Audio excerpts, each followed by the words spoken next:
please let me welcome each of you tonight to More Than Teachers, Dr. Billings' anniversary webinar. I would also like to welcome Father Dismas, who for almost 8 years has served as the director of WOM's Nicaraguan affiliate. He is also a consultant for WOM International. For anyone that doesn't know, he's originally from Kentucky here in the United States. He graduated from college in South Carolina and became a priest in 2016 at St. Patrick's Cathedral in New York City. I want to offer a warm BOMA welcome to Father Dismas, who is not only a Catholic priest, but someone who is well-versed in terms such as the basic and fertile pattern, and has obviously been touched by the mission and by the lives of Drs. John and Evelyn Billings. Father, thank you for being here with us tonight. Thanks for having me. It's a pleasure. Actually, I wanted to start out just talking about what my sources are for this evening's talk. So I have with me the Billings Enigma book. This was one of my main sources when I was working on the talk here. If you don't have this book, I would highly encourage you getting it, because it's the only book that I know of that describes the life and times of John and Lynn. It's a very thin volume. I'm hoping that someone will write a much more extensive book in the future. When I was the talk was originally written for the WOM Congress in Mexico, and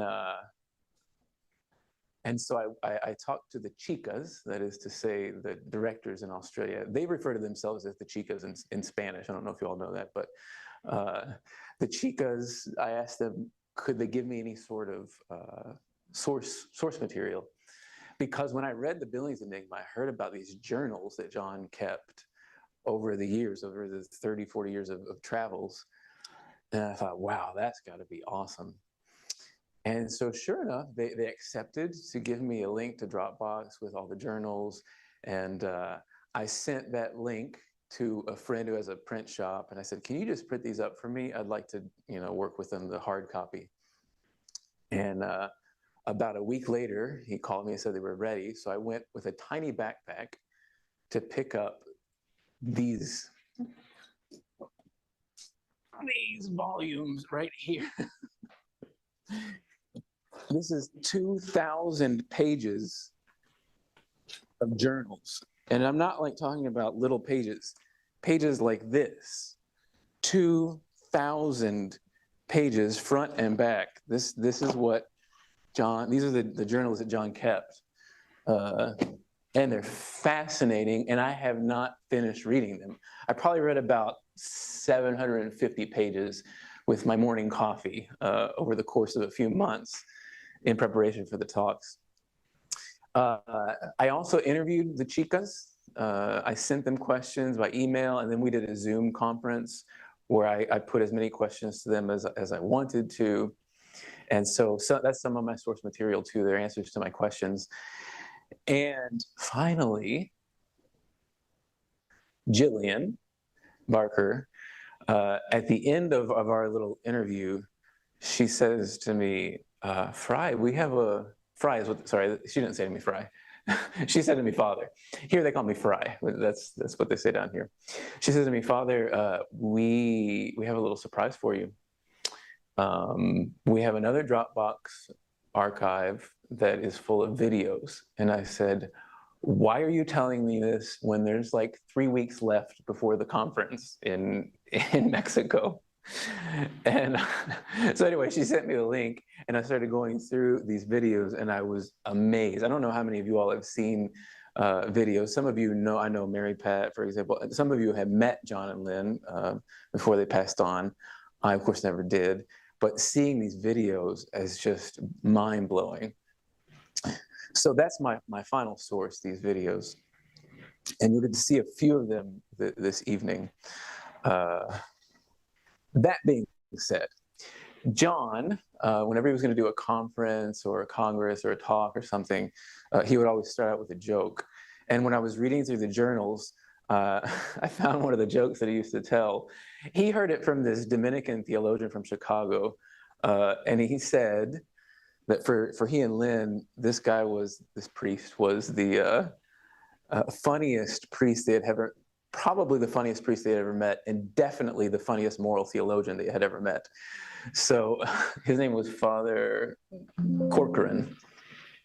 Anyway, he tells the story of community of nuns, probably like the 19th century, and the foundress is on her deathbed. She's about to die, and all the nuns are gathered around the bed to receive whatever they can receive from Mother Superior, holy woman, and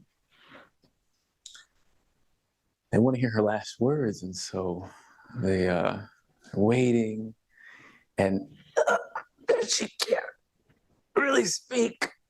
And so one of the novices runs off and brings a glass of milk, because they got a few cows there. This is 19th century, and she brings back a glass of milk, gives it to the Mother Superior, and she tries to drink it, and it just won't go down. And so there's another novice who's a bit more astute, and she goes back to the kitchen with a glass of milk, and she pours some whiskey into the milk, brings it back to the Mother Superior, and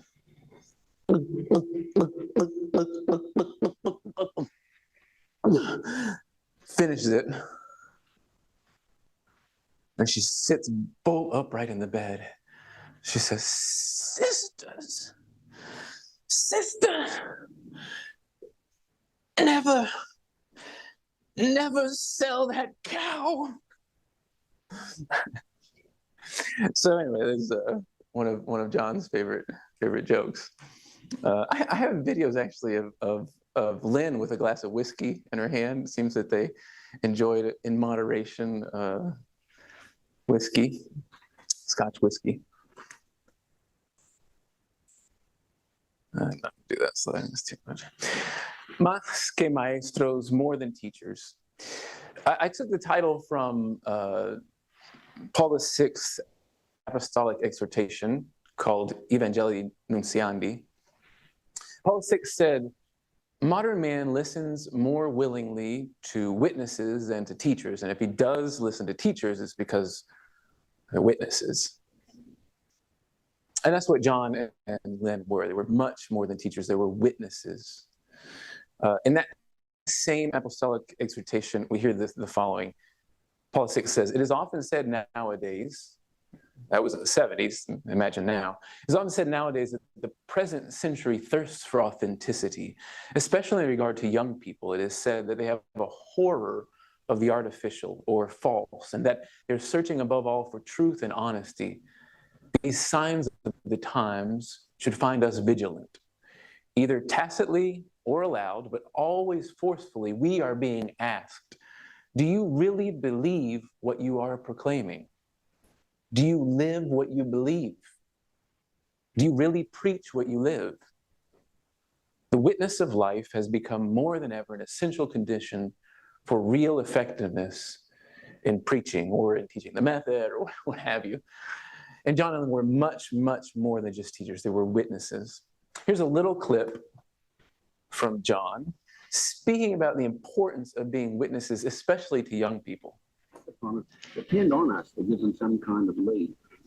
By and large, we've done nothing more than give them bad example. Our generation, I'm talking about, and that you're talking about the parents. I'm talking about, yes, the adults of our generation. We're not doing what we ought to be doing for our young people, and by just providing them with birth control and encouraging them to be genetically active, we are really rendering them a grave disservice. For some of you, that might be the first time that you're hearing John speak, seeing his face move. The first time that I saw it, I was just amazed, captivated, and how beautiful his conviction about being a witness. What is a witness? It's he or she who lives what he or she believes. We could say that it's someone who has himself or herself proven the goodness of what he or she proposes to others. She proposes it and offers it without any personal interest. Therefore, if what she says or he says or proposes is rejected, he or she does not feel offended or consider themselves a failure. If anything, a little hurt because the other has missed something he considers fundamental. I'm just quoting a modern Dominican theologian here. But that's what a witness is. John and Lynn were witnesses to what exactly? To the faithfulness of God. Now, these are kind of random categories, I admit. I just wanted to give some sort of order to the talk. Witnesses to what? Witnesses to the faithfulness of God. Witnesses to the reliability of science. And witnesses to the perfectibility of man. The perfectibility of man. I actually will credit Lester with giving me the inspiration for this little category, the guy that's helping me with the camera, right? Because he talks about how none of us are perfect, but we're all perfectible. And that's true, and that's something that John and Lynn recognized. Before we get into all of that, I want to just look at the timeline of their lives. 1918 is when they're born. Both of them, they're born very close to one another. It's actually Evelyn that robs the cradle because she was born a little less than a month before John was, February 8th, and then John on March the 5th, 1918.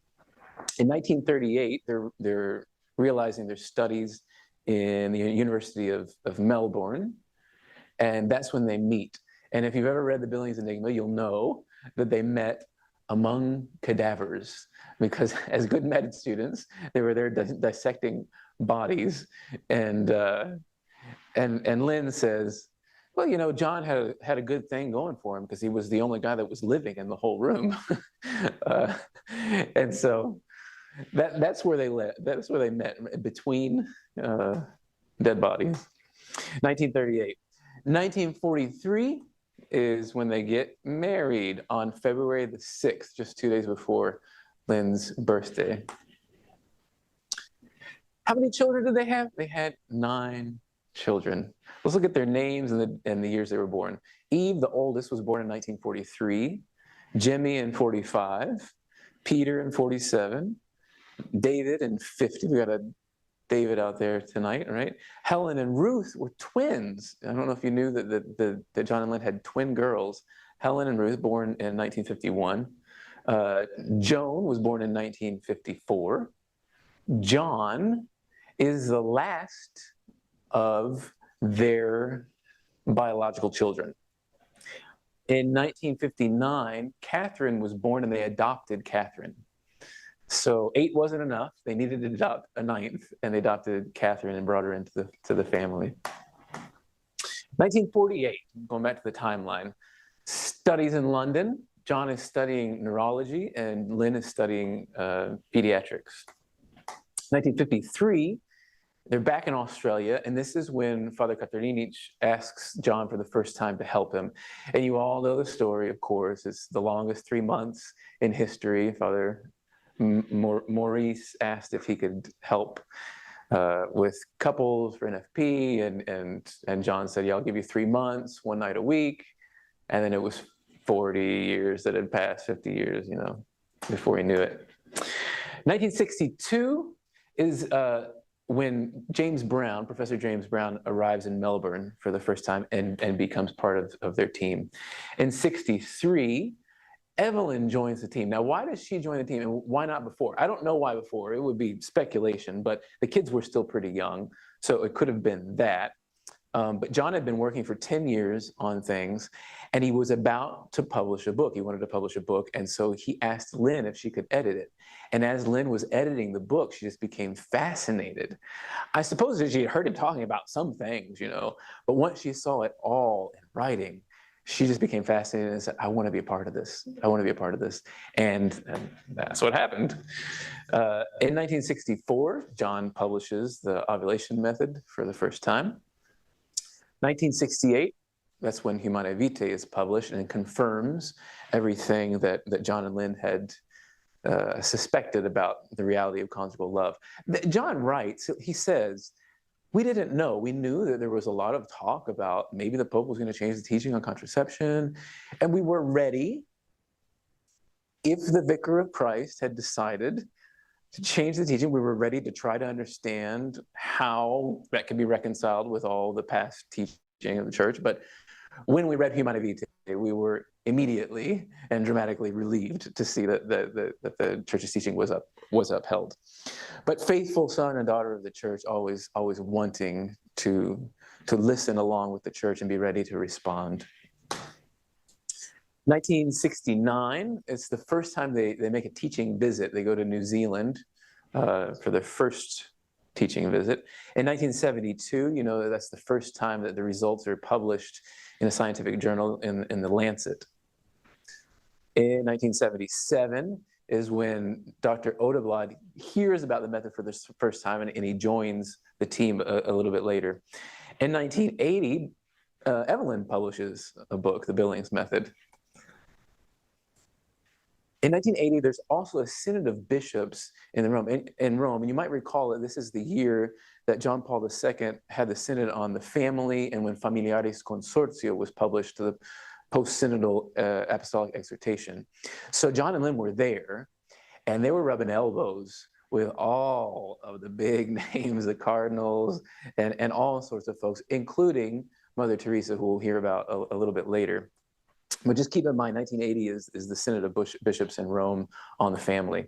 1982 is a big year for the Billings Method because it's the Congress of the Family of the Americas in Acapulco, Mexico. There were 5,000 people there. We'll just leave that little tidbit there. We'll chew on it later. 1986 is the first visit to China, the first of many, many visits to China. Teaching visits, of course. Now, we're going to look at the world map and see where did they go. They went to the U.S. Congratulate yourselves, BOMA. They went to the U.S. 28 times. I think that's the most of all the countries that they visited, unless you're including Australia where they lived, right? 28 times to the U.S., to Canada 7 times, Mexico 11 times, went to Cuba, to Belize, to Guatemala, to Peru, Brazil, Argentina, Dominican Republic, other countries in South America, Guyana, Antilles, etc. Here's Europe a bit, well, Philippines, 4 visits, the Soviet Union twice, Japan twice, 23 visits to China, 23 times to China. Communist, atheist China, 23 times. Sri Lanka, Indonesia, India 13 times, Pakistan, Lebanon, Vietnam, Malaysia, Singapore, Hong Kong, Korea, Bangladesh, Burma, Syria. You get the idea. Africa, South Africa twice, Nigeria, Ghana, Egypt, Sudan, Zambia, Zimbabwe, Cameroon twice, Kenya, Malawi, Upper Volta. In Europe, 4 times to Spain, 4 times to France, Ireland, Germany, Italy, 14 times, many, many times. They went to Rome, 8 times altogether. Croatia, England, 5 times, Poland, 4 times, Czechoslovakia, Scotland, Austria, Suecia, I can't remember what that is in English, Yugoslavia, Switzerland, Slovakia, Hungary, Holland, and other visits to Europe. If that wasn't enough, right around their own neck of the woods, New Zealand twice. Papua New Guinea was one of the very earliest visits in 1973.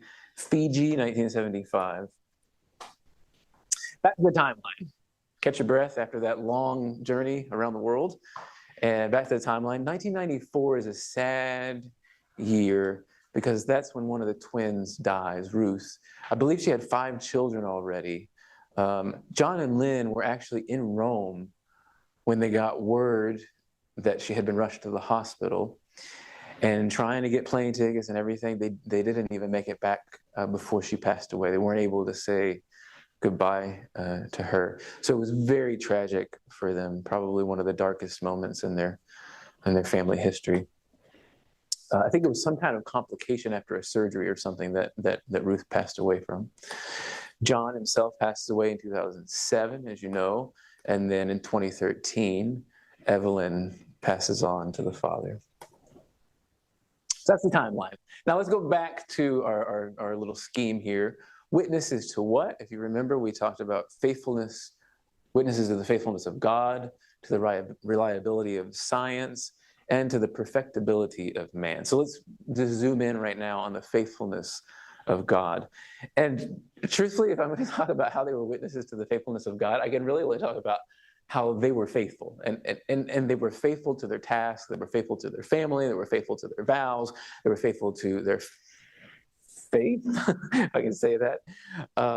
It was all of that that bore witnesses to God's faithfulness, because we can't do anything if he doesn't give us the grace to do it. And when we persevere like that, it's just another manifestation of the faithfulness of God. They show the faithfulness of God in the mission assigned to them. You can see there, it's a picture of them with St. Paul VI. This is a visit they made in 1976, a private audience with him to tell him about Billings' method. You'll realize that this is about 8 years after Humanae Vitae is published. So I can only imagine the sense of consolation brought to Paul VI as he listened to this beloved son and daughter of the church, devout, faithful son and daughter of the church. He said to them in the course of this conversation, even though it was a private audience, and John says, I can't share much, but I'll say this much. I'll say that he said to us, dedicate the rest of your lives to teaching this good news. I mean, can you imagine that the Vicar of Christ brings you into a personal audience and he says, Courtney, I, the Holy Father, I, the Vicar of Christ, need you to dedicate your entire life to sharing this message. How would you react to that? John says in one of the diaries, he says, Pope Paul was gracious and exuded a holy serenity that impressed us deeply. Now we know he was a saint, of course. Afterwards, we spent some time walking around St. Peter's Basilica, gradually recovering our wits, repeating to each other over and over again everything that had happened between us. Father Hattie, the chaplain of Womb International, he says that this day, it was like a profound act of obedience, because Paul VI did not say to them, I need you to carry out this mission for the rest of your lives, and here's $1 million each year to carry out this task. He didn't say that. He said, I need you to do this. And they said, okay. If you don't realize that John was a soldier himself, so I think it's well-founded that John maybe did this to him as he received the task from Paul VI. If it weren't enough to be assigned a personal mission from the Holy Father, how about another saint? Mother Teresa, friend of theirs, said to them in 1976, you have dedicated every moment of the rest. You have to dedicate every moment of the rest of your lives to helping bring God's gift to people in need. If that little woman came up to you and said to you those words, how would you react? John said to her in response, he said, I don't know how this all happened. I have to be honest. I don't know how we got so involved in all of this. This is what 23 years after Father Kantarinich has asked him to participate. And Mother Teresa looked at him and she said, that is a secret that remains hidden in God. Imagine. How do you deal with these words? My goodness. There she is at the Congress of the Family of the Americas in Acapulco in 1982, I believe it was, right there on the stage with them. They show the fidelity of God, bore witness to the fidelity of God through their living as sons and daughters of the church. Just a little bit of their background in terms of the faith. John was raised Catholic. He comes from Irish descent, Australian, of course, but of Irish descent. Evelyn was not raised Catholic. She's of English descent, so she was raised an Anglican. When they were going to get married, she decided that she needed to convert. And in fact, after she did convert, she said, when I became Catholic, I didn't lose anything. I just gained a bunch of other stuff. But she said she had one condition about becoming Catholic. And Evelyn had studied at I don't know if it was a grammar school, but it was called St. Michael the Archangel, an Anglican school, St. Michael the Archangel. And so she said, I'm not sure if she thought that St. Michael the Archangel was not venerated in the Catholic Church or what, but she said, the condition is if I become Catholic, then I bring my St. Michael with me. So if you've ever asked why is St. Michael the patron of womb, it's because of that, because Lynn insisted my St. Michael comes with me if I'm becoming Catholic. And so today still, Michael is our patron. They used to pray the rosary every day at home. The children were kind of involved. Like, some of them could kind of sit through it, but most of them were running around doing other things around the house. And generally it was John that prayed the rosary, and Lynn would usually fall asleep. But there they were, faithfully praying the rosary every day. And they would go to Mass every day. They had a couple of there was like a chapel, a religious house nearby, and then a couple of parishes nearby. And they would go every day when they were at home. And they would also go every day when they were traveling. And imagine, traveling around, they were having daily Mass with bishops and cardinals and distinguished priests and distinguished religious sisters and the like. Some pretty spectacular experiences of the Holy Mass from day to day. If it ever happened that they couldn't go to Mass, like sometimes when they were in China, then they would gather the team together, whoever had come with them, in the hotel room, and they would pray the rosary together in sort of substitution of the Mass. And the chicas were telling me when I interviewed them that John would always pray the rosary on his knees, upright. And they were telling me that usually the rest of them were like tired, exhausted, and like slouched in a chair or like kneeling, but on the bed. But there was John upright on his knees, praying the rosary. John used to read to Lynn every single morning from a church father, from the Bible, from some reading. So you get a sense that John was the one that had really like a pretty, very, very solid foundation in the faith, and Lynn's faith was just sort of different. I think she got most of her faith from John. Like, he transmitted it to her, and she was a very, very faithful woman. And she had a lot of intelligence, natural sort of intelligence for religious things. She says that there was a time, like in the 90s, where they were talking to a couple of Brazilian bishops, and these bishops asked Lynn, they said, so did the theologians support your work? And Lynn, like at this moment of holy snarkiness, she says, yes, the theologians that believe in the resurrection support us. In other words, if you don't believe in the church's teaching on contraception, then you probably don't believe in the resurrection either, because it's a package deal, Snarky. Witnesses to what? Faithfulness of God, the reliability of science. Here's just some pictures of friends of theirs, scientific friends of theirs. Right? There's Eric Odeblad, James Brown. And how did they give witness to the reliability of science? I would say through their own search for the truth.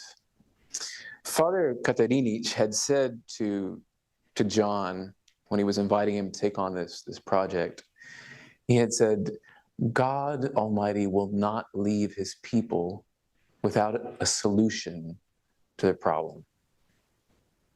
And John took those as prophetic words. And I just want to share with you a small quote from a little document that John wrote called A Story of Divine Providence, which you can find online. I encourage you to look it up if you haven't read it yet. But just try to listen to the emotion in this little paragraph where he's talking about the beginnings of the method. So it was then that I began to search the medical literature in the University Library of Melbourne. The more I read, the more I found myself becoming convinced that it was the activity of the cervix during the cycle that was the most constant and positive indication of fertility at the time of ovulation. And that there we might find a solution, what God would provide for his people. I remember very well the day I informed Father Katerinich about the information I had culled from medical texts, with key references going back to more than 100 years. And that despite individual variations, there was a definite consistency in the description given by the women of their observations. And then I added, the women know all about this. So we're on to something, which we must now study closely. Imagine, it's like 1953, 1954, and he's just stumbling upon the answer, the solution to the problem of God's people.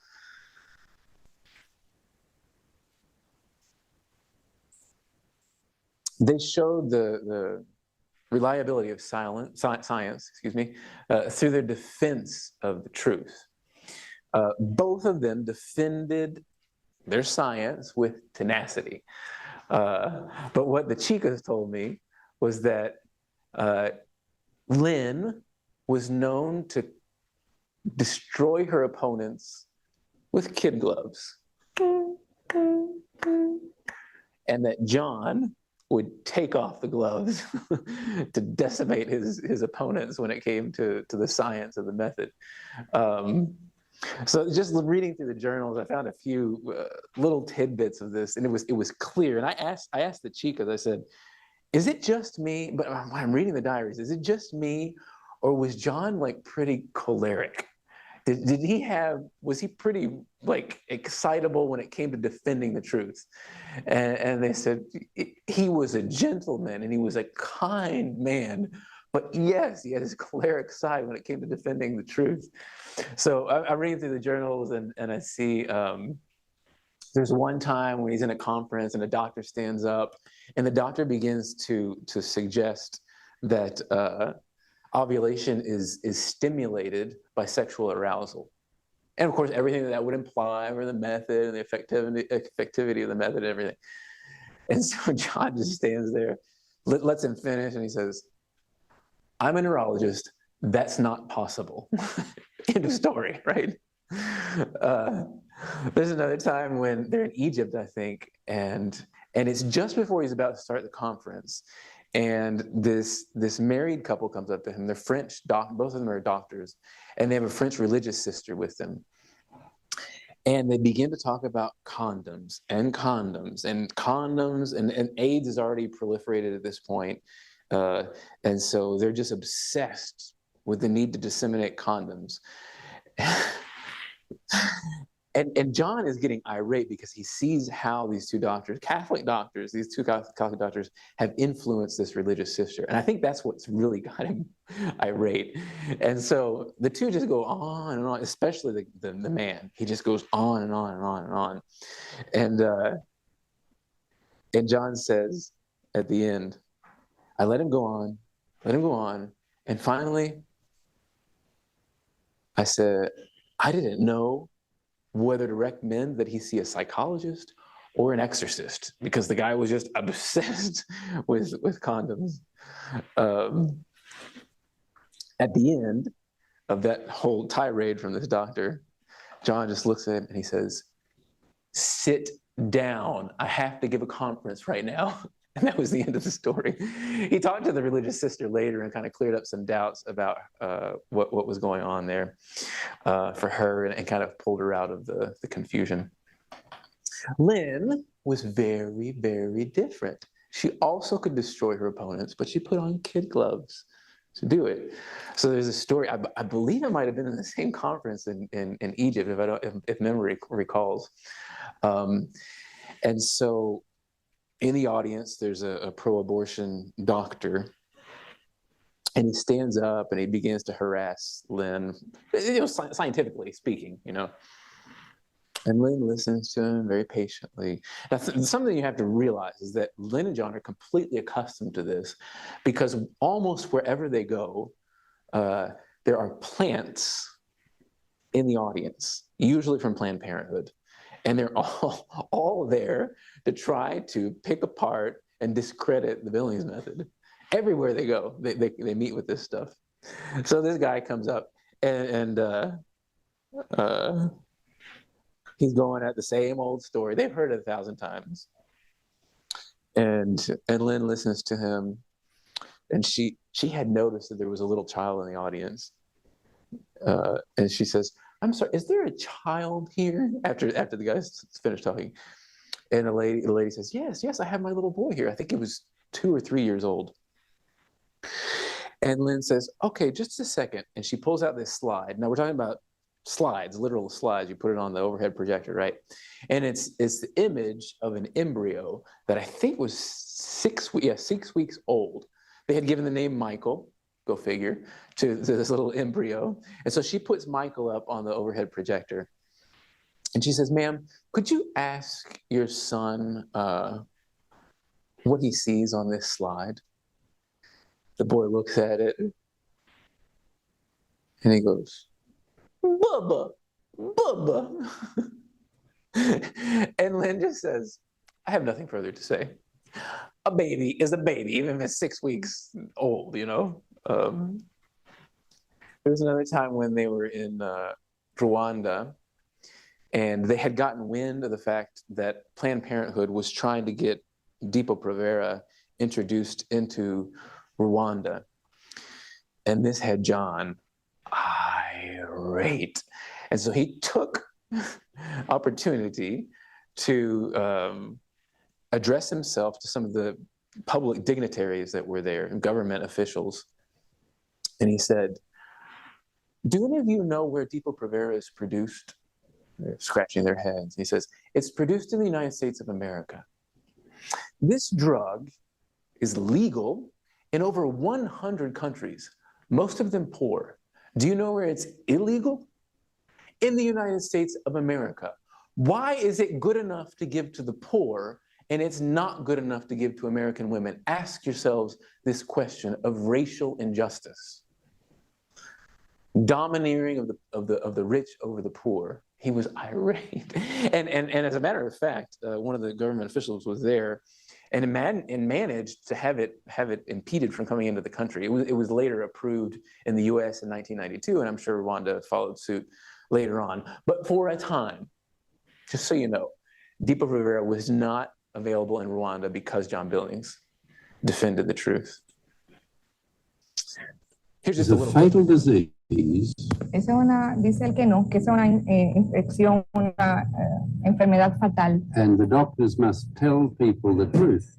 Los doctores deben decirle a las personas la verdad. And it is well known that sexual transmission can occur in spite of the effective use of a condom. Y This is just a TV program from the Dominican Republic, speaking of the truth about condoms. They showed the reliability of science through their perseverance in their mission. A friend of theirs named Bishop Elliot, Monsignor Peter Elliot, Bishop Peter Elliot, I believe from Australia, he gave the homily at John's funeral mass. And he said the following: "Certain people in history respond to the vocation of baptism in a way that is distinctive, rare in its virtuous quality and fruitfulness. In one lifetime, such people, with God's grace, accomplish what would take 10 lifetimes for most other people. John was such a man." It wasn't Lynn's funeral, so he didn't say it, but Lynn was such a woman. Here, just to give you a little taste, this is from the Billings Enigma of a typical day in the life of John and Lynn while they're traveling. They wake up before 3 a.m. in French Guiana in South America, which is controlled by the Marxists. at that time. They head for Brazil, 4-hour delay in the airport. They finally make it to Brazil. They have a meeting with instructors there in Brazil. Then it's the parish mass, because they go to mass every day. And then there's a debate on TV with their adversaries, right? And John wondered, this is a quote from John, "Our day started before 3 a.m. with 2 separate flights. When the program started, we wondered if we could stay awake until it was over." This was not an atypical day. This was very, very common. Getting up extremely early and going to bed very late. People had them over to dinner all the time. They would have dinner, especially when they were with the Latinos, right? Lydia, Maria, especially when they were Latinos, they were eating dinner at 9, 10, finishing 11, midnight. They're getting back to their hotel room at 1 sometimes, so giving up at 5 in the morning for their next assignment. It was a life that was very, very given over to service, persevering in all of it, showing the reliability of science through its universality, the universality of science and the universality of the method. Just a couple of little anecdotes that come from the journals about this. John says that he talks to a religious sister that was living in Papua New Guinea. Remember, they took the trip back in like 1973, I think it was, to Papua New Guinea. And so he's talking to his religious sister who had already begun to teach the method to some folks. And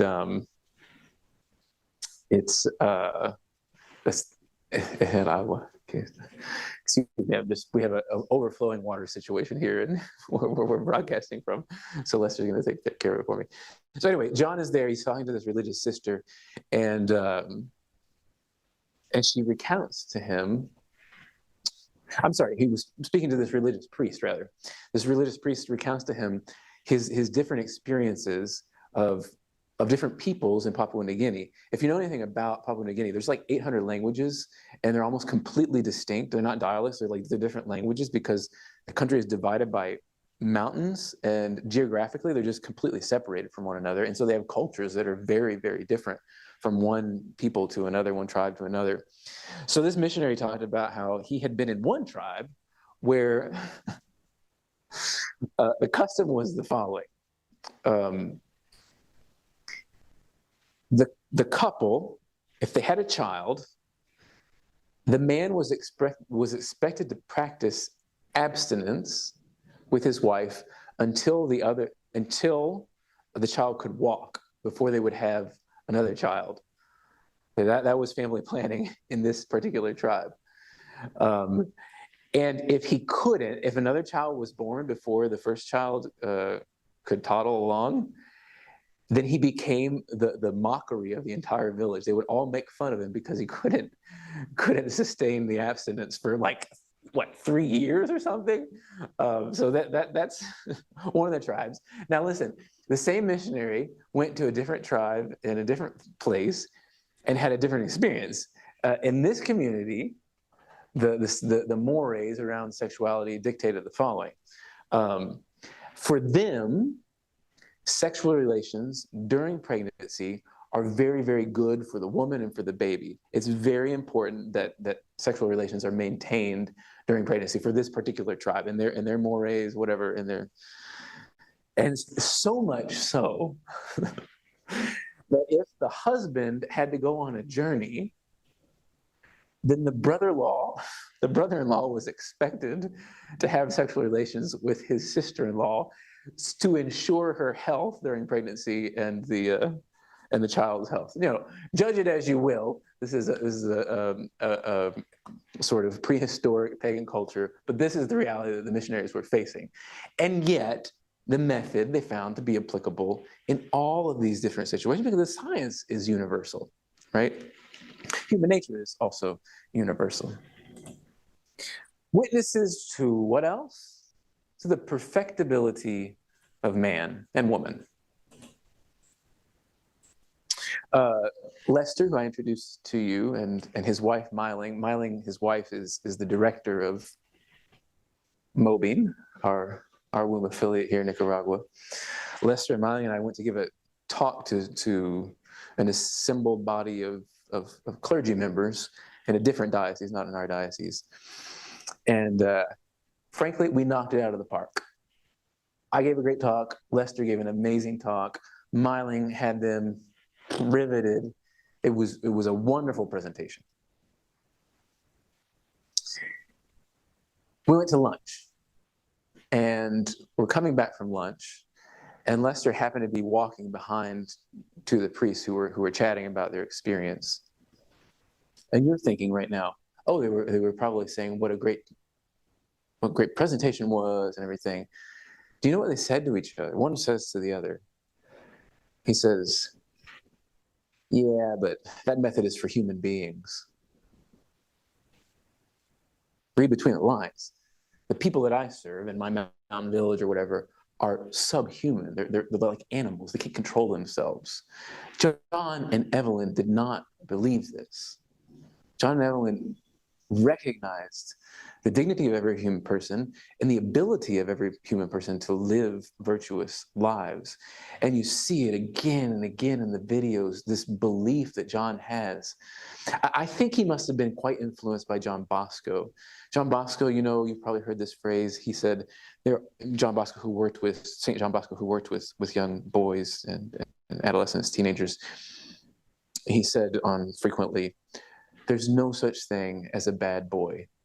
There are only boys that don't know that they're good yet. And I think John probably understood that. And you just see this incredible confidence in human nature. And it's backed up by the magisterium of the church. So Lynn was given a talk in Rome in 1988, and she was speaking about Paul VI and Humanae Vitae. And Lynn said in this talk, through technological control of fertility, people have refused to trust the Creator and therefore cannot trust themselves. Let those words sink in. We don't trust the Creator, and so we can't trust ourselves. We don't believe in the goodness of our own human nature and our perfectibility. But Paul VI, especially in Humanae Vitae, you see it. He believes in man's capacity to become perfect as our Heavenly Father is perfect.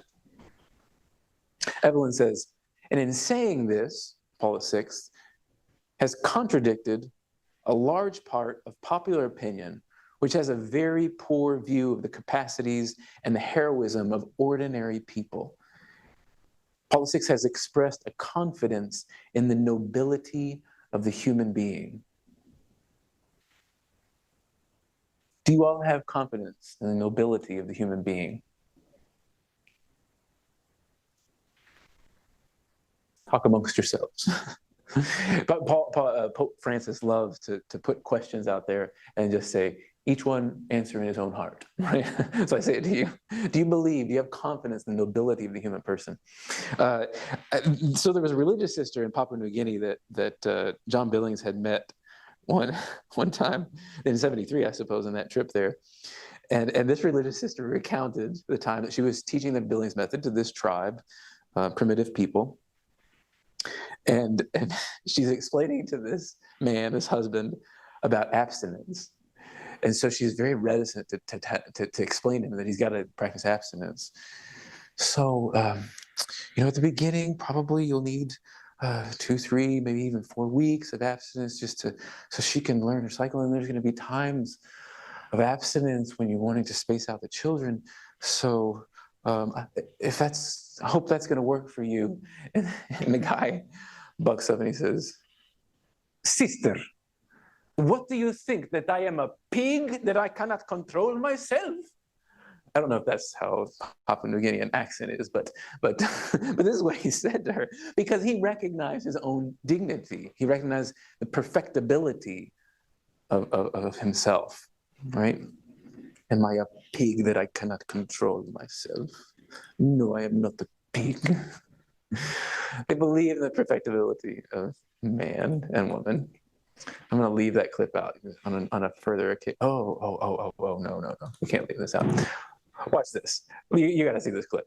So this is going back a little bit to the boxing styles of John and Lynn. Now watch this this encounter that John has with this young woman who's a newlywed, and she has a question for him. Question and answer session. This is Canada, 1983. My name is John Billings. I'm from Melbourne, Australia, and with me is my wife, Lynn. And the three lovely ladies who are going to ask the questions will identify themselves. I'm really unsure of what to do. I've heard so much about natural methods, contraceptives, that it's all mixed up in my head. I've heard the Billings ovulation method mentioned. I'm not sure what it is and what category it falls into. Can you clarify that for me? Yes, the question is what sort of method you would use to avoid pregnancy. That's right. Yes. I suppose my first question would be, how do you know that you're able to have a child at all? In other words, isn't it important to find out whether you're fertile and able to have a child before you worry too much about avoiding pregnancy? Could you hear that? I know it's a low audio. You couldn't hear that clip? My name is John Billings. I'm from Melbourne, Australia, and with me is my wife, Lynn. Maybe you couldn't hear that clip. I can't hear you all either. Could you hear that clip? Give me a thumbs up or a thumbs down. You couldn't hear it? You couldn't hear it. Okay, let me tell you what he said.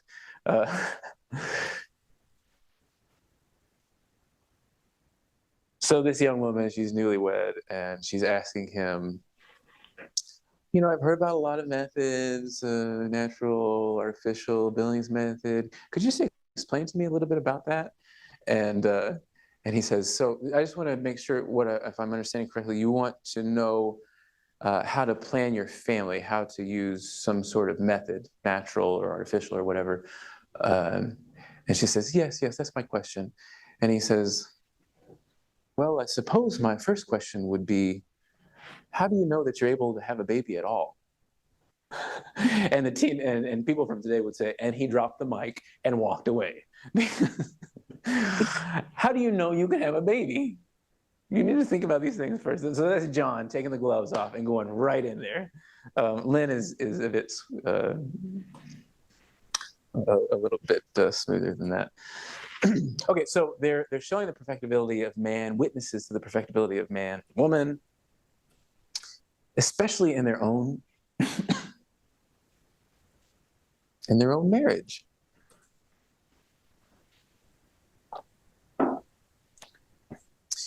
John was speculating about why Father Katarinic might have chosen him for the task back in the beginning in 1953.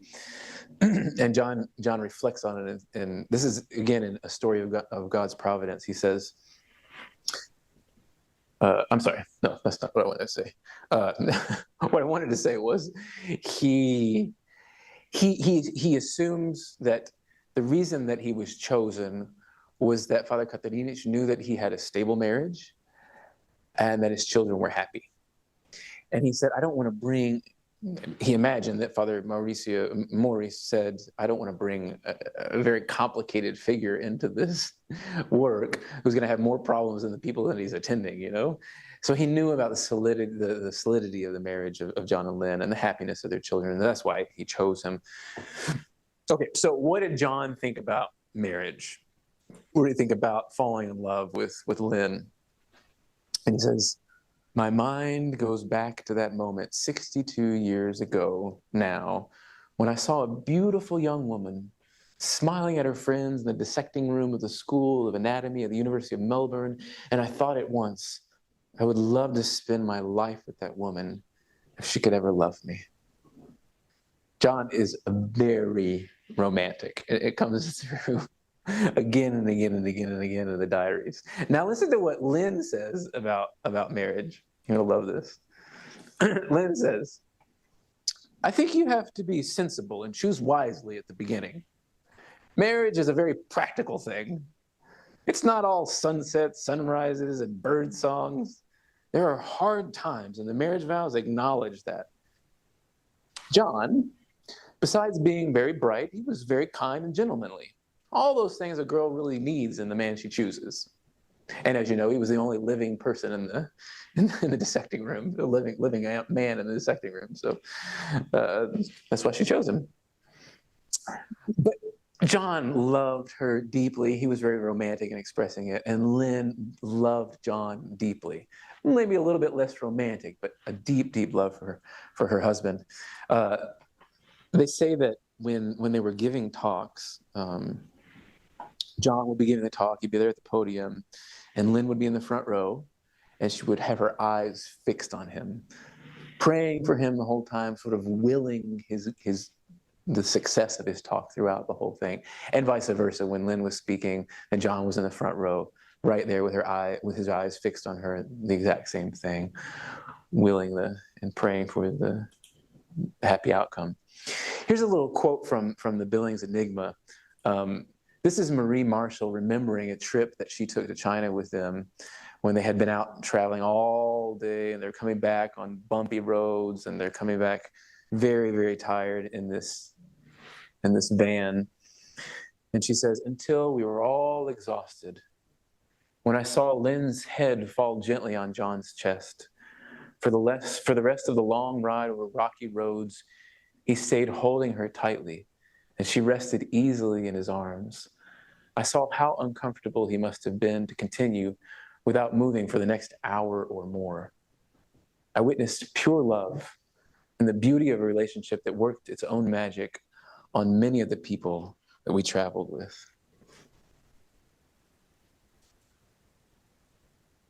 They were witnesses to the perfectibility of man through their love for one another, through their marriage. Now get this. So they're in Los Angeles. I'm reading through the journals. They're in Los Angeles in, I think it's like 1981, and they get invited to dinner at the family of a house of a Mexican family. And John says everybody was singing romantic songs, and it was just one romantic song after another with this family. And I said, well, you know, I wrote a song for Lynn back in the days of our courtship. John was a musician, Lynn as well. A lot of the children, they all learned music. And so John wrote a song. And when I read it, and the lyrics for the song are there in his journals. And I'm like, oh my gosh. So I contacted the Chicas and I said, is this song recorded anywhere? Did you all ever hear him sing it? Is there a melody? I said, no, we don't know anything about it. Just what you saw in the journal is there's the lyrics. We don't know anything about it. And I said, well, could I turn it into a song? Can I put music to it? I don't know if you all have the, like the authority to give me permission to do it, but even if you don't, can I do it? And they said yes. And so here's this song that John wrote to Lynn.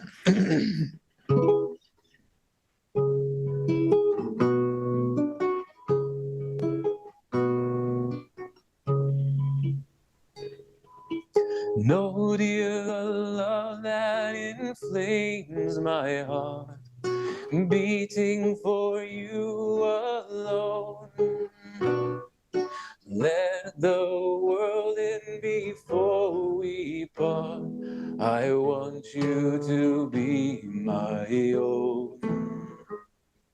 Sweetheart, I beg your constant love. To your fond night be true.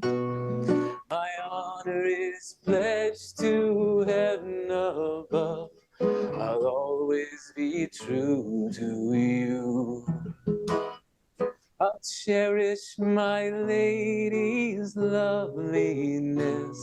Each day my words renew. My life's one aim, your happiness, because I'm in love with you. Because I'm in love with you. So I have no idea if that's how he sang it or not, but those are the lyrics that John wrote to woo the young Lynn and to bring Lynn into his life. So that was that dinner at the Mexican family's house. They showed the perfectibility of man through their family life. Lynn recounts that John had this way of putting the kids to bed, that he had taken like all of the little nursery rhymes and stuff that they knew, nursery stories, and he could tell them in 30 seconds. He had reduced them all the way down, tell the story in 30 seconds, and then he would sing Waltzing Matilda to the kids, and then that was the ritual for putting the kids to bed. Listen to these words about John. This is from the Billings Enigma, I believe. One is from the history. We had always been eager to have a large family, if you ever wondered. And gradually our family size increased. Lynn found she could not continue in private pediatric practice in the face of the demands of domestic pediatric care. So she reduced her medical involvement to half a day a week. Lynn cooked, cleaned, shopped, and sewed. It was a busy life. John's Saturdays started much earlier when he wasn't in the hospital. He would get up at the crack of dawn and travel to Melbourne's Victoria Market and do the family's weekly fruit and vegetable shopping before traveling to the hospital. The kids say that sometimes John would spend Saturdays at home, and that for them was like, that was the best thing that could happen. He would put on his like sporty clothes. The Chicas told me that they never, ever once saw him without a suit and tie. It was almost like his religious habit, right? But on occasional Saturdays, we put on the relaxing clothes and listen to Australian football on the radio and do a little gardening, and that was just wonderful for the kids. They show the perfectibility of man through their friendships. The guy that's singing there is Kevin Hume, Dr. Kevin Hume, very, very intimate friend of theirs, very dear to them. These diaries right here are full of names and names and names and names and more names. And when you hear the names, it's always like our old friend, our dear friend, the friend that we just met, our friend that told us about this or that other thing, our friend that hosted us in their home, our friend, this friend, that friend, so many friends. And I think that it should be a reflection for us. It should give us food, something to chew on. Like what is the importance of friendships in our affiliates? Are our instructors friends with one another? We don't always like get along with everybody the same way. We relate more easily to some people than others. But where is friendship? Is friendship part of the dynamic? And if it's not, well, like, what do we need to do to make that happen? Because that's the legacy that John and Lynn leave for us, part of it, these friendships. And they weren't friends with just anybody. They were friends with common people, and they were friends with saints. They were friends with Pope Paul VI, Saint Pope Paul VI. They were friends with Pope John Paul II. They were friends with Saint Mother Teresa. Now, you remember I told you that they ran into her at the Synod of Bishops in 1980 in Rome. Listen to what John says. Lynn and Mother Teresa in that synod sat together in all the plenary sessions, and a very deep understanding developed between them. Can you imagine that you have a very deep understanding with the prophetess of the 20th century, and we understand each other deeply? I haven't said it yet. I'm an hour into the talk, and I thank you for your patience, and I'm going to make it go a little bit longer. I thank you for your patience. I haven't said it yet, but I'm convinced that John and Lynn are both saints, and it would be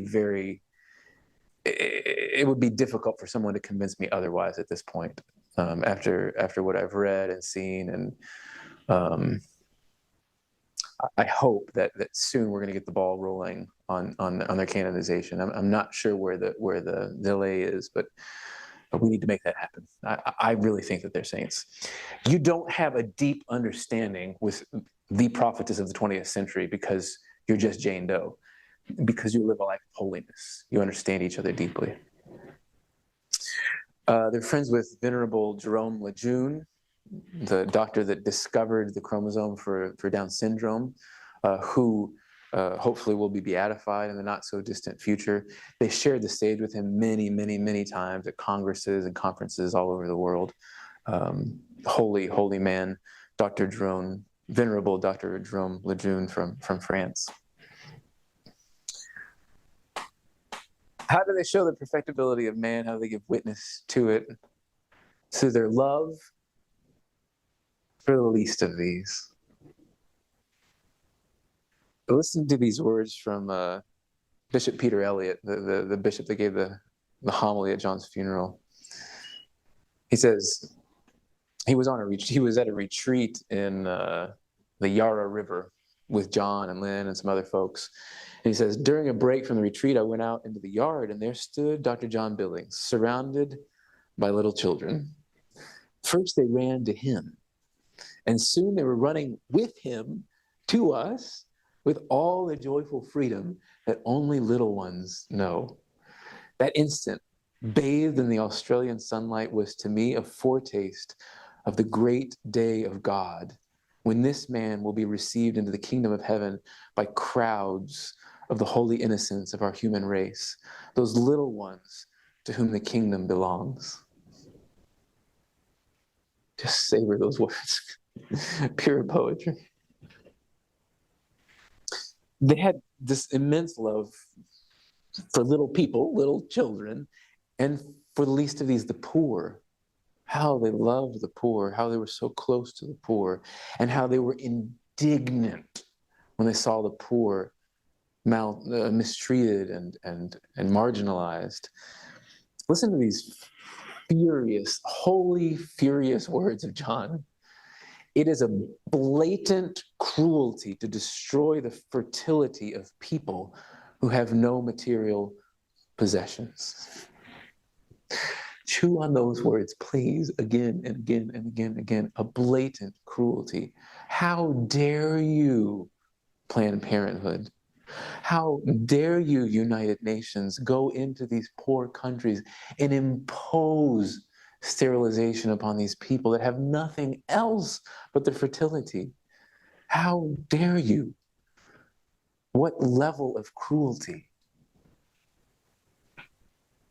St. Francis would be very, very happy with John Billings. I'm sure that they're hanging out right now in heaven. They showed respect for everyone. And this way they witnessed to the perfectibility of man.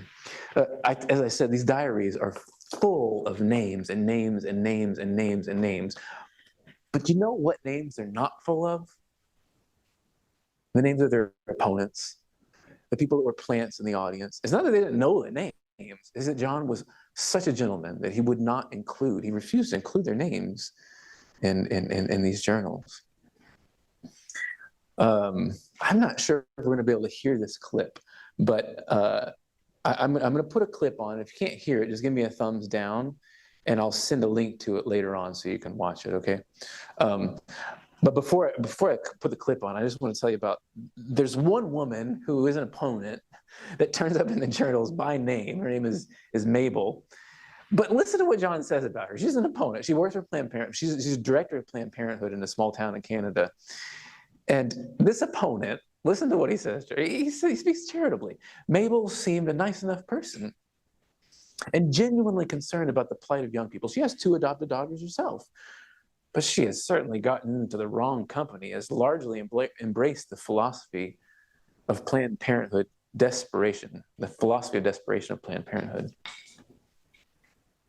Now, let's see if we can hear a bit from Mabel and John and Lynn.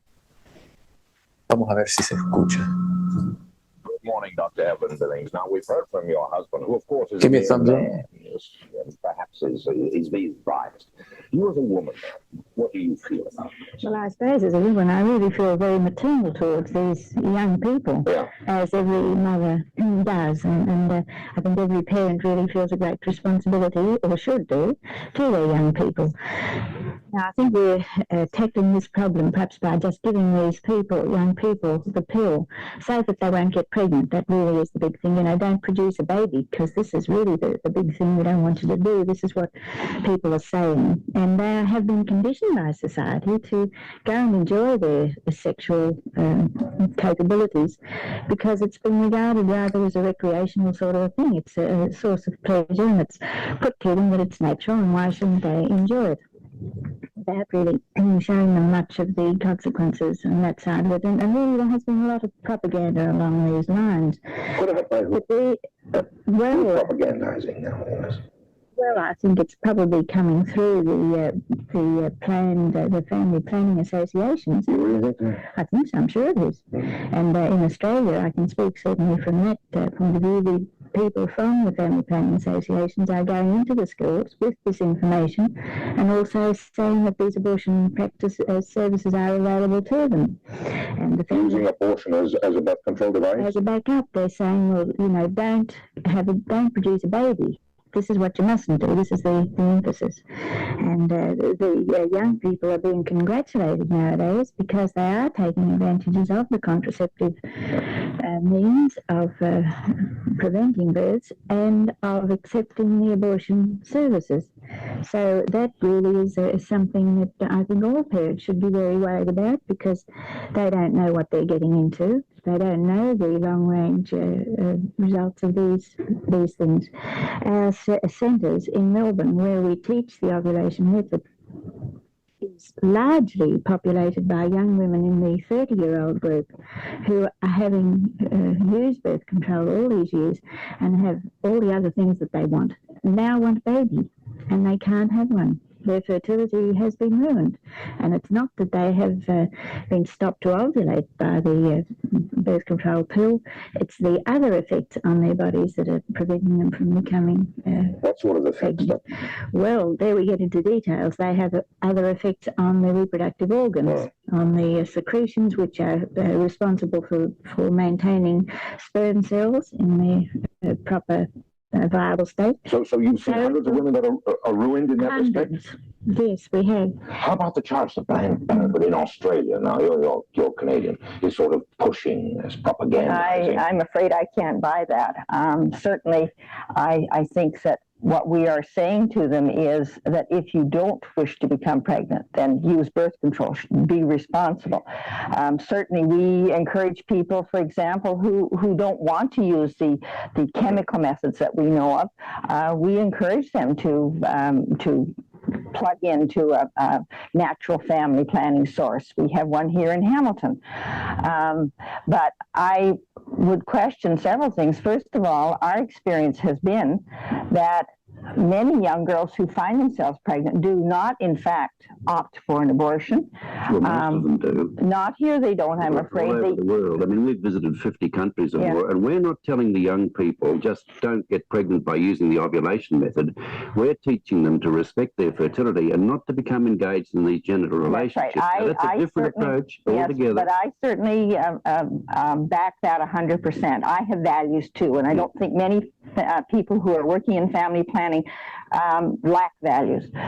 But what I was going to say was that many of the young girls, and this is another dilemma that we're facing, many of the young girls are in fact opting to keep their babies. And we've got a whole host of teenage moms. The number of abortions amongst the young people is steadily increasing, and providing them with birth control pills hasn't halted that at all. Well, what I said to you before was that young people are not accepting birth control either. No, they're not. They're sexually involved. And because they're being persuaded to become irresponsible. And that's what's happening as a result of this provision of these birth control aids to them. Lynn has put it neatly. They're told, go out and enjoy yourselves, just don't produce a baby. It's the wrong emphasis. We're selling these young people short. We should be teaching them to respect their fertility, to look to the development of a mature relationship, to be looking forward to a happy family life, and we're just encouraging them to become as promiscuous they feel That may inclined to be do. very true, but I think what we have to realize is that this is the message that they're receiving from society, Well, from not the from world us. out And there. we've got to counteract these bad messages that they're getting. All right, from society. You agree with me about that? That's right. That Well, may be very but we've true, got to put a but halt what to do this you do to the distribution of- people who are involved at the present moment? We tell them that they're on the wrong track. That's what And we've got to persuade them, not just go along with them, encourage them. You know, we really have to draw their attention to the dangers to which they're exposing themselves, to the unhappiness that they're building up for themselves in the future. Do you not We've got a believe that family tremendous planning people are doing that? Because they certainly are. Certainly in our clinic Well, we are. as I say, we've visited 50 countries in different parts of the world, and we've seen the operations of international Planned Parenthood. And I have to say, responsibly and as charitably as I can, that their operations are evil. They are really encouraging, inciting the young people to behave in this sexually promiscuous manner. And that just simply isn't good enough for our young people. We've got to do something much better for them, and they depend on us to give them some kind of lead. By and large, we've done nothing more than give them bad example. Our generation, I'm talking about, and that. You're talking about the parents. I'm talking about, yes, the adults of our generation. We're not doing what we ought to be doing for our young people. And by just providing them with birth control and encouraging them to be genetically active, we are really rendering them a grave disservice.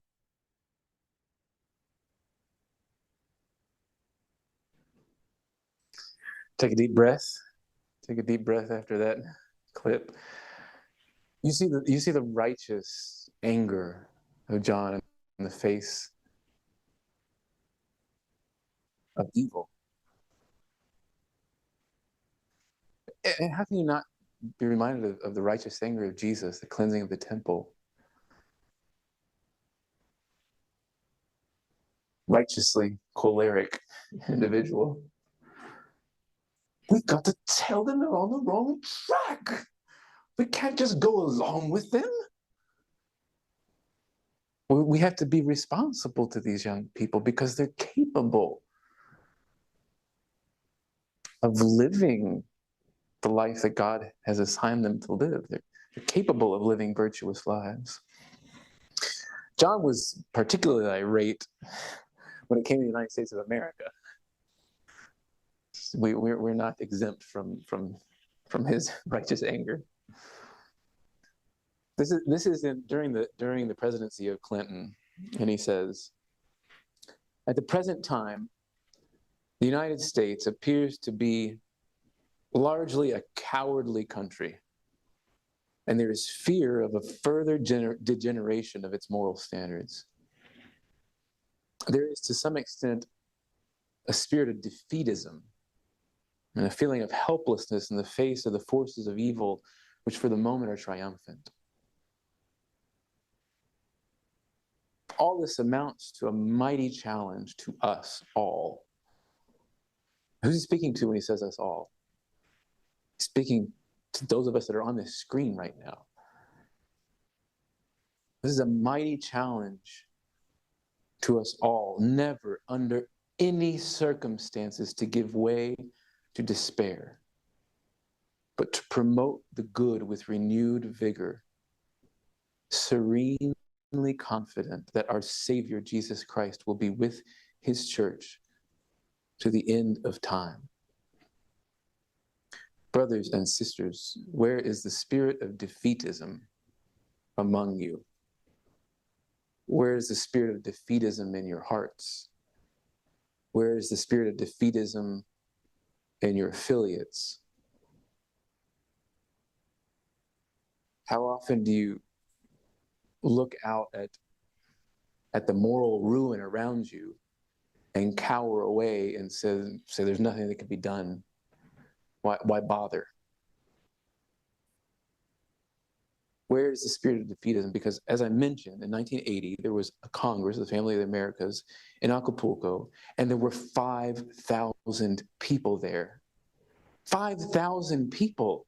There were 40 bishops, cardinals, Mother Teresa was there. If we have a Congress today, what happens? Like maybe 25 people, maybe 100 people, maybe 200.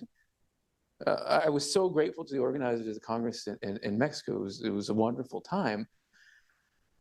But the place was half empty. And this is not meant to be a disparaging comment, but there were far more gray hairs in that audience than there were brunette or blonde or red. What is happening? Has the science changed? Has human anatomy changed? Has morality changed? This is not irrelevant. This is the same teaching. It is more relevant than ever.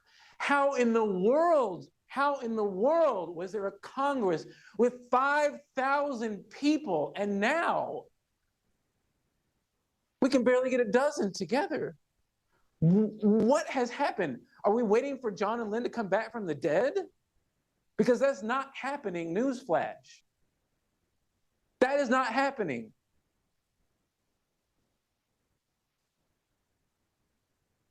Where is the spirit of defeatism among us?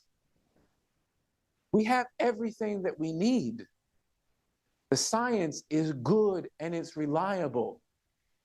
Man is perfectible. God is faithful. We have everything that we need. And so we can go on with serene confidence, knowing that the Lord Jesus will have the last word. But we have to accompany him. We cannot give in to the spirit of defeatism.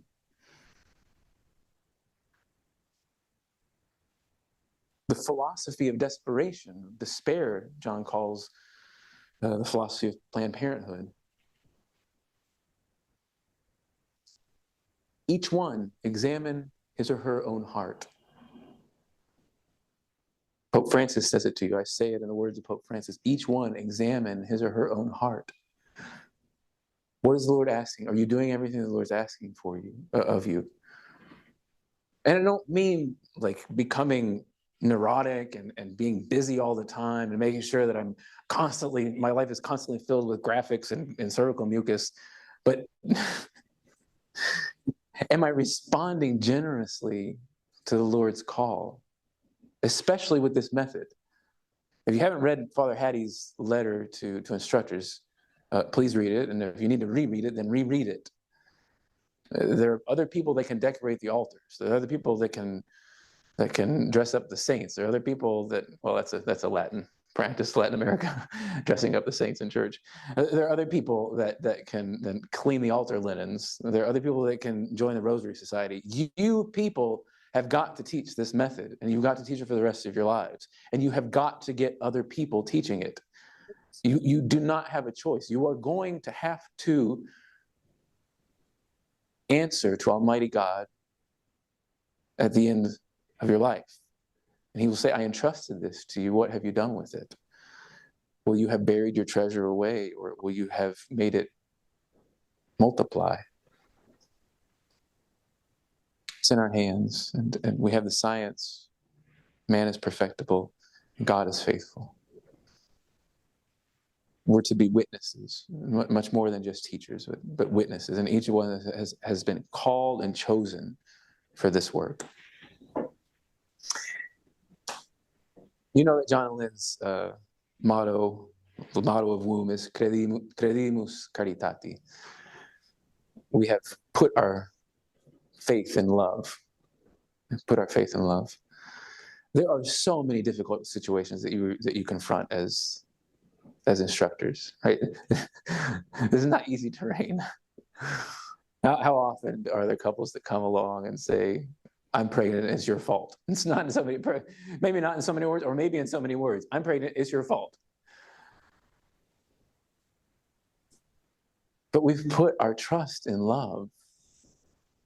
And we trust in the perfectibility of man, trust in the faithfulness of God, the goodness of this science, the reliability of this science. And we can put all of our trust and all of our faith in love. Because we've been chosen for it.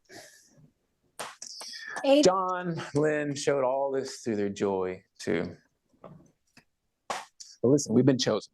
I was reading through the diaries, and I said to myself, how can I, where do I start with all this stuff? Like, what page do I go? Do I start from the beginning? And being the egomaniac that I am, I said, well, I'm going to go to my birthday. I wonder if they were traveling when I was born. I knew they were traveling around that time, 1980. And so I went to July 23rd, 1980. And I said, let me just read this. And I start reading. So on the 22nd, they're in Guatemala. They're in Antigua, Guatemala, which is where I learned to speak Spanish, in Antigua, Guatemala. I was like, whoa, this is interesting. And then Wednesday, the 23rd of July, Spanish people have a saying, mañana es otro día, which means tomorrow's another day. It was time for us to move on to Santiago, Chile. We spent a good time in the morning in a final press interview, and then made our way to the airport with Professor Perez. Then began the long flight, first to Panama City, with brief stops in El Salvador, Nicaragua, and Costa Rica.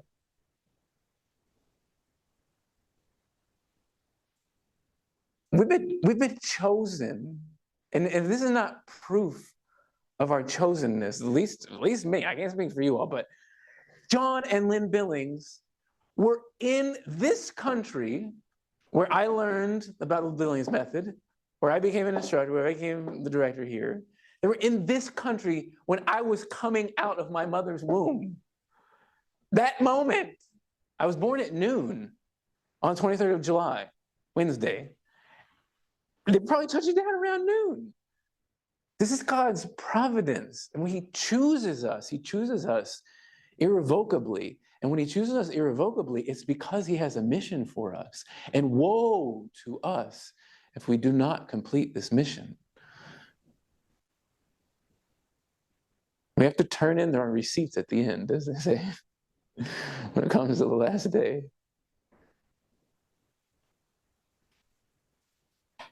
God is good, God is faithful, the science is reliable, and man is perfectible. So get out there and do your work for the love of God and to honor John and Lynn. So do you want to see just a close? This is a close. This is a clip from Lynn giving the first session in 3 minutes. I don't know if any of you all feel like you could, as an instructor, give the first session in 3 minutes. Lynn could do it, and we're going to see it. Here we go. Oh, just a little word. The young Australian woman that she's teaching here has a haircut, which is like, it's really hard to get over. So if you just look at that haircut for a few moments and like try to get over it, it's really, yeah.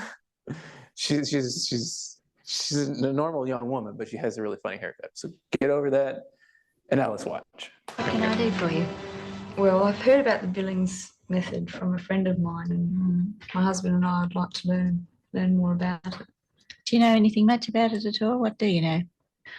Well, a bit about using mucus observations, but I really don't know much about it, and I don't think I have that much mucus from what I've seen since talking to my friend. Well, we'll have to learn a bit more about it. I think you'll find that you have when you make some observations. Most people do. Amy, suppose I asked you, if you're walking down the road, maybe, how do you know menstruation has begun? I usually feel a bit wet. Yes, that's right. And is that what makes you think that you're menstruating? Usually when you go to the toilet, you find out, yes. Yes, right. Do you ever at any other time have that experience and you're surprised? And you find that it isn't? Well, that's what we're talking about. What is it that you notice? Well, I feel sort of quite wet. Well, that's what we're talking about. And you'll find that if you observe this from day to day and make a record, and I'll show you how to make a record in a moment, then that will give you all the information that you need, you and your husband, and then you'll be able to decide between you what you want to do with it. But really, that is the sign of fertility, and that mucus is just extremely important for keeping the sperm cells alive. You wouldn't get pregnant without it, but you obviously have it. So now we'll get you to make a recording of it, and that will make it quite clear just what the pattern of your fertility is. You see, you really are fertile for a very short time in the cycle. So it's very important for you to be able to find it. All the rest of the time you're infertile, and so you can't get pregnant then. You observe what's going on during the day, particularly how you feel at the vulva. But during this first 4 weeks, while you're making the record, it's really necessary for you and your husband not to have intercourse or any genital contact at all, because that may just confuse the pattern. I want you to get a plain idea of just what is going on. And then when you come back at follow-up, we can teach you the rules that go with what your observations are, and that'll be the end of the abstinence. What would your husband think about that? Well, this friend mentioned that it was the use of some abstinence, so we talked about it to Richard, and he's happy. Yes. Well, anyway, the most important thing is to talk about it and to discuss the chart with him, so that he'll be able to understand your fertility, because your fertility is his fertility. You see, it's a combined thing, and you'll be able to then discuss it together and decide what you're going to do with the information. So when you've got that information, then come back and we'll talk about it. You'll have a lot more questions to ask, and bring him if you can. Oh, okay. He might be interested to come.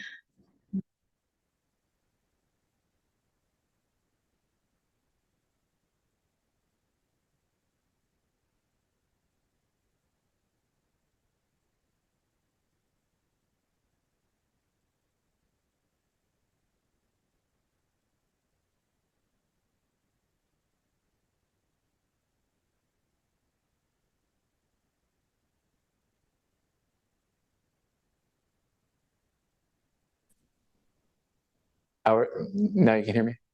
Okay. Glory to the Father, and to the Son, and to the Holy Spirit, as it was in the beginning, is now, and ever shall be, world without end. Amen.